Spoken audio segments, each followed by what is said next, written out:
좋아요는 채널 운영에 큰 힘이 됩니다. 네, 안녕하세요. 지식디자이너입니다. 오늘은요, 권한이임의 기술에 대해서 한번 이야기를 해보도록 하겠습니다. 높은 성과를 내는 조직은요, 거래하고 싶은 기업, 일하고 싶은 회사, 매력적인 투자 대상이라는 이런 세 가지 목표를 향해서 모든 영역을 집중을 합니다. 이것을 바로 우리는 트리플 버텀 라인이라고 말을 합니다. 이것이 바로 오늘날 기업이 직면한 새로운 도전이자 사회적 책임이고, 이 책임을 이루는 기업만이 위대한 기업으로 남을 것입니다. 그렇다면 이 도전을 어떻게 실현 가능할까요? 바로 보다 높은 차원에서 이 목표를 실현하려는 의욕을 가진 직원들이 존재해야 가능할 것입니다. 이 의욕적인 직원들을 가능하게 하는 해답에 가장 가까운 것이 바로 권한위임, 임파워먼트입니다. 이 권한위임은 직원들의 잠재된 지식과 경험, 동기를 이끌어내서 조직의 바람직한 결과를 이루는데 그 힘을 집중시키는 과정이라고 정의할 수 있습니다. 일반적으로 대부분의 리더들은 권한위임을 직원들에게 의사결정권을 넘겨주는 것, 그렇게 정의를 해왔습니다. 그렇게 정의가 된다면 리더가 곧 지휘자라고 여기기 쉽고, 권한의 확장이 아닌 분배로 생각을 하기 쉽고, 이 경우에 진정한 권한위임을 하기가 어렵습니다. 권한위임이라는 것은 권한의 분배가 아니라 권한의 확장을 의미하는 것입니다. 팀장이 자신의 권한을 팀원에게 위임을 했다고 해서 자신의 권한이 축소되거나 팀원들에게 새로운 권한이 생기는 것이 아닙니다. 권한위임은 팀장이 권한을 주고 팀원이 권한을 받는 그런 제로섬이 아니고요. 권한위임을 하면 할수록 조직 구성원들 간의 협력과 권한이 확장되는 그런 파지티브성이 된다는 것입니다. 이와 관련해서 케네즈와 메렐은 권한위임의 기술이라는 책에서 세 가지 견해를 제시했습니다.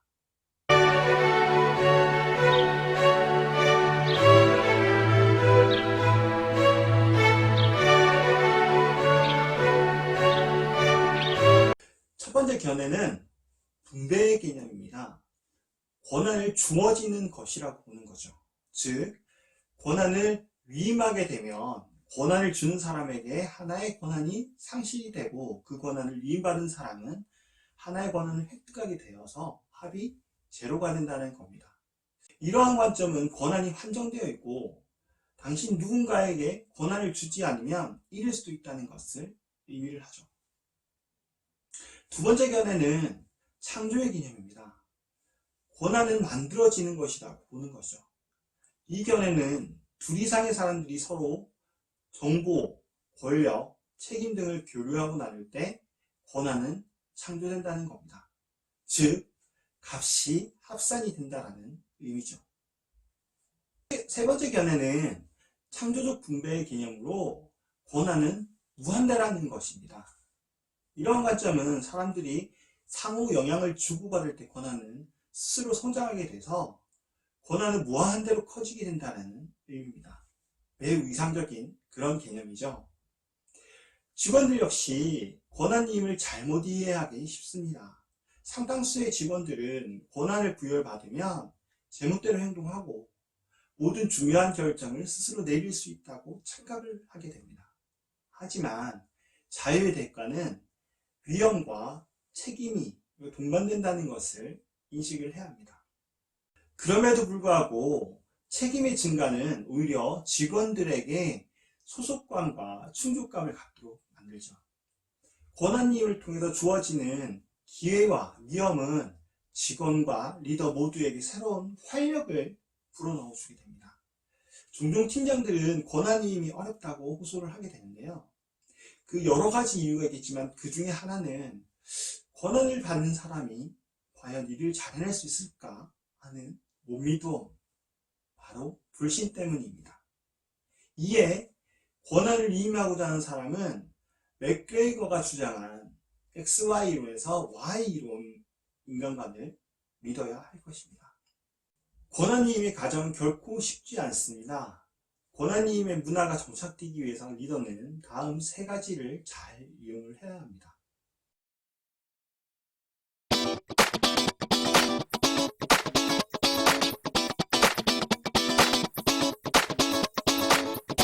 권한위임을 위해서는 조직 내 신뢰감과 책임감이 필수적입니다. 직원들 사이에서 신뢰감과 책임감을 조성하는 가장 좋은 방법 중에 하나는 정보를 공유하는 것입니다. 팀원들에게 그들이 필요로 하는 정보를 제공을 하면 그들은 업무상의 결정을 훨씬 더 수월하게 내릴 수 있습니다. 정보를 공유한다는 것은 경쟁사의 활동 상황이나 앞으로의 사업 계획과 전략, 재무제표, 업계의 최근 이슈, 그리고 경쟁사 분석 등 그동안 특정 계층이 가지고 있었던 그런 정보들을 모든 것들을 공개한다는 의미입니다. 이렇게 직원들에게 좀 더 완벽에 가까운 정보를 제공을 한다면 조직 내 신뢰가 형성이 되고 동료의식이 강화됩니다. 정보 공유를 통해서 회사의 전체 모습을 그릴 수 있게 되면 직원들은 자신의 기여가 그 안에서 어떻게 발휘가 되는지, 자신의 행동이 조직의 다른 부분에 어떻게 영향을 미치는지 더 올바르게 인식을 하게 됩니다. 직원들에게 회사의 중요한 정보를 공개를 하면 그들은 회사의 주인처럼 행동하기 시작을 하죠. 창의적인 문제 해결 방안을 모색하기 시작하고 그렇게 해서 얻은 결과물들은 그들에게 특별한 의미로 다가오게 됩니다.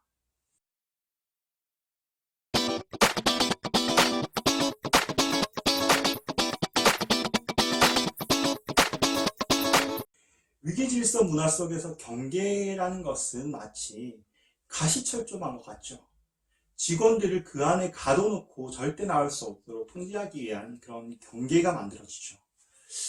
그렇지만 권한위 문화 속에서는 이 경계가 고무 밴드와 같습니다. 늘어나는 고무 밴드와 같은데요. 직원들이 성장을 하고 발전해 나감에 따라서 더 많은 책임을 맡을 수 있도록 자유롭게 늘어나죠. 이와 같은 견해는 케네스와 머렐이 말한 창조적 분배의 견해와 일치합니다.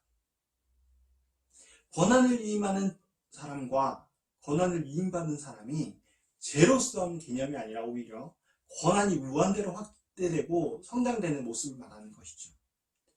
권한 위임된 문화 속에서 경계는 위계 질서 속에서 제한적인 경계와는 좀 다르게 직원들에게 그들이 할 수 없는 일이 무엇인지 말해주는 것이 아니고 어디까지 자율적으로 움직일 수 있고 어디까지 책임을 질 수 있는지를 알려주게 됩니다. 그리고 직원들의 능력 수준에 맞게 경계가 만들어지죠.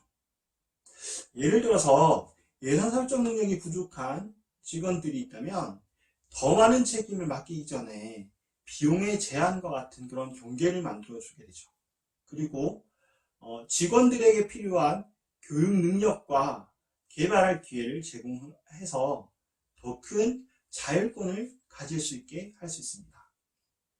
권한위임의 문화를 만들어내는 데 있어서 가장 흥미로운 측면은 리더들이 체계나 시스템을 줄여나가는 것이 아니고 더 많은 체계나 시스템을 만들어 나가야 한다는 것입니다.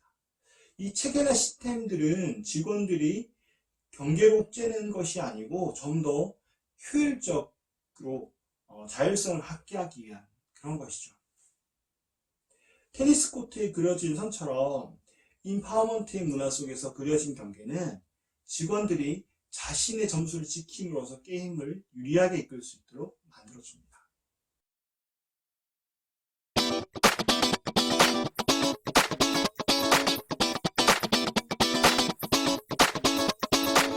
직원들에게 새로 공유된 정보를 이용해서 자율권을 형성할 수 있게 되면 그 다음은 위기적인 계층 구조에 대한 의존에서 벗어나야 합니다. 그렇지만 위계 조직이 주던 명확성과 버팀목은 무엇으로 좀 대체할 수 있을까요? 그 해답은 자기주도적인 개인과 고도로 숙련되고 강력한 자기관리 능력을 지닌 자기주도적인 팀입니다. 권한 위임 작업이 시작이 되면 리더들은 종종 다음에는 무엇을 해야 할지에 대한 확신을 잃기도 합니다. 일종의 리더십 진공 상태가 되어버리는 것이죠. 지금까지 리더와 직원 모두 위계 질서 내에서 움직이는 것이 너무 익숙해져 있기 때문입니다. 권한이임의 성공 여부는 이 시기를 어떻게 극복하는가에서 달려있다고 해도 과언이 아닙니다. 리더들은 혼란의 시기를 받아들이되 권한이임에 대한 확고한 비전과 열린 소통, 정보의 공유 흐름을 유지할 때 모든 것이 변하기 시작을 합니다. 진정한 권한이임은 여기서부터 시작이 되죠. 권한이임은 리더와 직원들이 조직이 어떤 식으로 운영돼야 하는지에 대한 가장 기본적인 질문을 던지라고 요구를 합니다. 단순히 목적지를 알려주는 것으로는 부족하죠.